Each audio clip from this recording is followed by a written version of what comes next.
Good afternoon. In the Gospel this coming weekend, we hear the story of the raising of Lazarus. I know we've heard it many times before, but I ask you to enter into the story this week from a different perspective. Yes, we've been Mary and Martha mourning and weeping.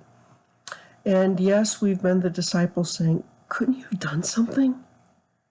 And I'm not so sure we've been Jesus, but I bet there's times we've been Lazarus. Feeling dead, feeling lost, feeling empty, feeling torn. What does it mean to find Jesus, to hear his voice and rise to new life? How do we hear that?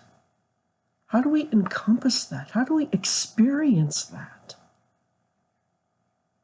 That's tough.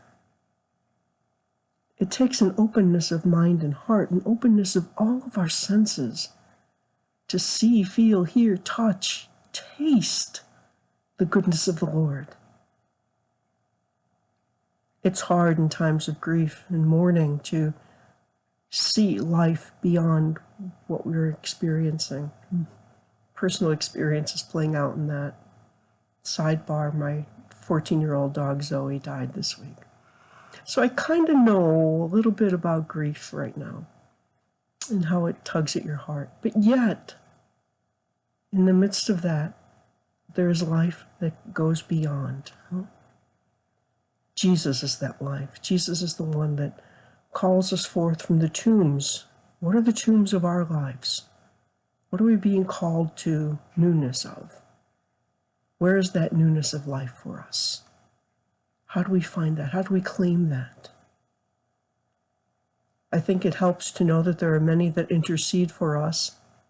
In the case in the Gospel, Martha and Mary and their mourning friends, Jesus' disciples as well, wondering why, how, couldn't you, wouldn't you help?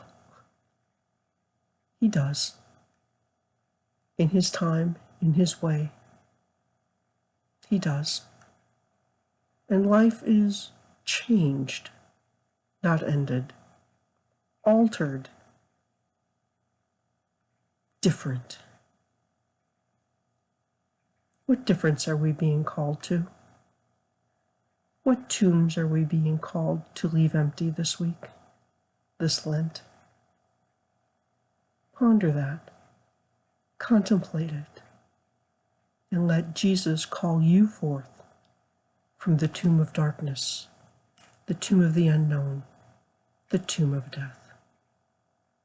God be with you all. Peace.